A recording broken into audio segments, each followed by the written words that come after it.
अस्सलामुअलैकुम नाजरीन, आप देख रहे हैं सूबाई रंग न्यूज़ और इंटरटेनमेंट चैनल और मैं हूं मोमना शहबाज। सबसे पहले नज़र डालते हैं आज की आम खबरों पर। वन व्हीलर्स की फायरिंग से ट्रैफिक असिस्टेंट के ज़ख्मी होने का मामला। Chief traffic officer Taimur Khan अयादत के लिए हस्पताल पहुंच गए। कासम मार्केट में ट्रैफिक ड्यूटी के दौरान ट्रैफिक असिस्टेंट हमजा पर नामालूम मोटरसाइकिल सवारों ने फायरिंग की।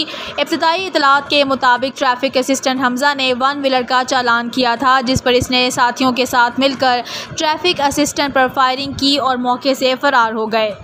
फायरिंग से ट्रैफिक असिस्टेंट हमजा शदीद ज़ख्मी हुआ। ट्रैफिक असिस्टेंट हमजा को डिस्ट्रिक्ट हेडक्वार्टर हस्पताल मुंतकिल कर दिया गया।